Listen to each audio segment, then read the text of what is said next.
नमस्कार दोस्तों, मैं हूँ पॉलिटिक्स बाबा और हमारे एस जयशंकर विदेश मंत्री अभी ईरान गए हुए हैं।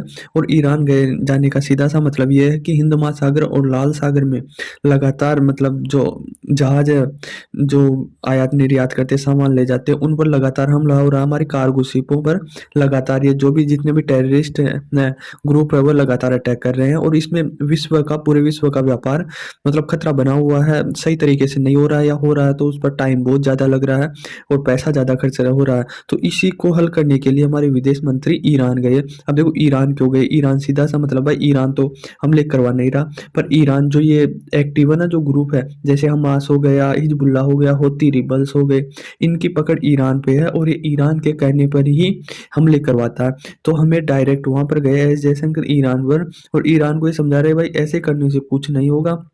हमारे मतलब जो भी हमारा व्यापार है उसको खतरा बना हुआ है, आप ऐसा मत कीजिए। अब देखो ईरान की मैं थोड़ी सी बता दूं आपको, जैसे ये होती रिबल्स यमन में एक्टिव है, तो पहले ये ईरान के कहने पर ही चलते थे। ईरान कहते भाई इस पर हमला करना है, इस पर नहीं करना, अब आपको एक्टिव हो जाना है, क्योंकि ईरान ही इनको फंडिंग करता है, ईरान ही इन्हें हथियार देता है और सब कुछ मतलब ईरान से ही जाता है। अब ईरान इतना समृद्ध नहीं है, फिर भी ईरान इनको सब कुछ देता है। तो ये पहले तो यमन है ना, यमन के ऊपर सऊदी अरब है, तो पहले तो ये सऊदी अरब को परेशान करते थे, क्योंकि ये ईरान चाहता था कि सऊदी अरब को परेशान करे, क्योंकि दोनों विपक्षी है, दोनों के बीच बनती नहीं है। तो ईरान होती को कह के सऊदी अरब को करवाता था, पर अभी सऊदी को नहीं करवा रहा। ईरान बोला कि अपना प्रोजेक्ट ये नहीं है, अभी अपना प्रोजेक्ट दूसरा है। लाल सागर में जो भी शिप आए जो उसको टारगेट करना है और उसको मिसाइल दागनी है, ड्रोन से अटैक करना है। क्योंकि शिपों का मतलब अटैक क्यों करे? क्योंकि हमास और इसराइल का वॉर चल रहा है, तो वहां तो लड़ नहीं सकते, वहां तो जा नहीं सकते और सामने से लड़ नहीं सकते। तो इनका यही टारगेट हो गया कि जो भी अपने पास से शिप गुजरे यमन के पास से, क्योंकि देखो यमन की लोकेशन ऐसी है कि लाल सागर इसके पास से होकर जाना पड़ता है। जितनी भी लाल सागर से ट्रेड होता है ना, जो ये यमन के पास से जाता है, तो बहुत सारी जहाज ये यमन के पास से जाती है। तो होती रिबल्स टारगेट कर रहा है, और ये किसके कहने पर कर रहा है? ये ईरान के कहने पर कर रहा है। ईरान कहते इस जहाज को छोड़ना है, इस पर अटैक करना है, तो उसी पर करता है। तो इंडिया एस जयशंकर इसीलिए ईरान गया भाई, इनके पास तो जा नहीं सकते क्योंकि टेररिस्ट ग्रुप है। अब इनकी कोई सरकार नहीं है, इंटरनेशनल कोई बात हो नहीं सकती, तो ईरान में हो सकती है। तो ईरान में समझाने गए भाई ऐसी नहीं हो सकता, आप मिसाइलें नहीं दाग सकते। अभी होती रिबल्स ने अमेरिका के जहाज पर मिसाइल दाग दी थी, तो भाई साहब उसने अमेरिका ने तो कोई जांच वांच नहीं की भाई किसने दागी, किसने वो की है। वह डायरेक्ट आया और एयर स्ट्राइक कर दिए, यूके रूस ने मिलकर। भाई मेरी जहाज पर आप ऐसे मिसाइल कैसे दाग सकते हो?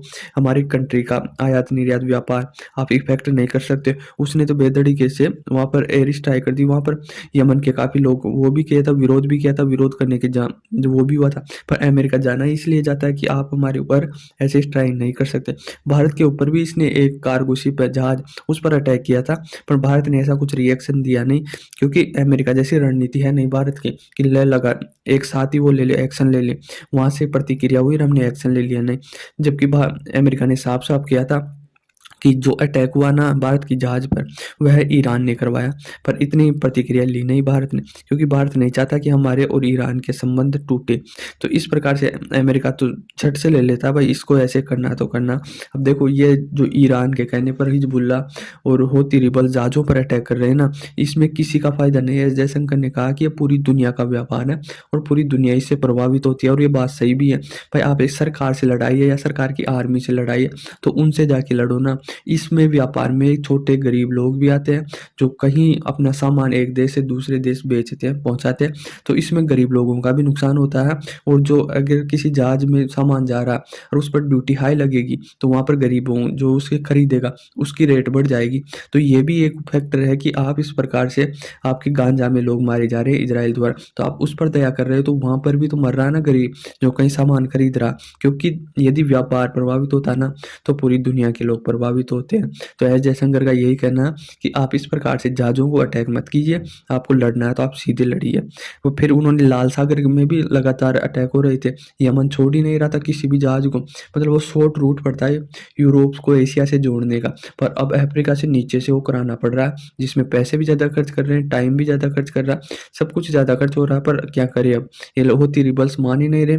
लाल सागर में जो भी जहाज आता है उस पर अटैक कर देता है। तो भारत का यही कहना था कि इस प्रकार से लाल सागर पर अटैक मत करो, यहाँ से दुनिया का 20-25% ट्रेड होता है, तो आप इसे एज इट इज चलने दीजिए। फिर भारत ने मतलब हिंद महासागर में भारत की सीमा के पास भी ये कहीं ड्रोन गिरे हैं, कई मिसाइलों के अटैक हुए हैं, उनके बारे में भी बोला भाई आप भारत की सीमा के पास नहीं कर सकते हो ऐसे ड्रोन अटैक या मिसाइल वगैरह नहीं दाग सकते, क्योंकि भारत की जो सीमा है उसे सुरक्षा की दृष्टि से देखता है दुनिया, और हम इस प्रकार से ये बर्दाश्त नहीं करेंगे।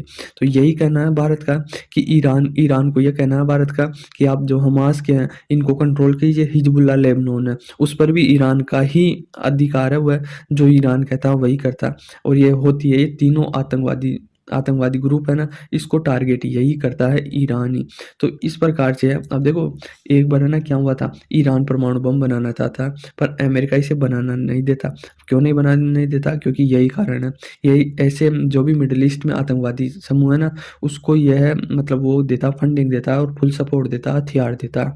तो अमेरिका नहीं चाहता कि इसको इस प्रकार से हथियार हथियार बनाने की टेक्नोलॉजी मिले, क्योंकि ईरान को टेक्नोलॉजी मिलेगी तो ये इन ग्रुपों को भी बांटेगा जो आतंकवादी है। तो इजराइल अगर ये बांटेगा तो उधर इजराइल को खतरा हो सकता है उसकी सुरक्षा को। तो अमेरिका इसे परमाणु बम नहीं बनाने देता और बार बार इस पर स्ट्राइक कर देता है, दुनिया भर के सैंक्शन लगा रखा है इस पर।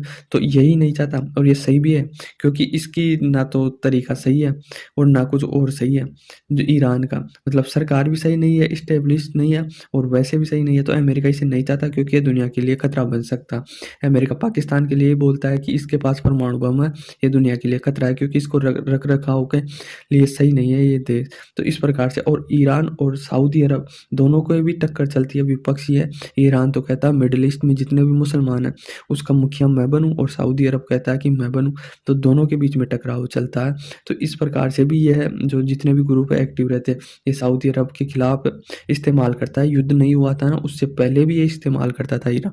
तो ईरान की ये पकड़ है, तो हम भारत और दुनिया सब जानती है भाई ईरान जो कह देगा भाई अब जहाज़ों पर अटैक नहीं करने, तो अटैक रुक जाएंगे।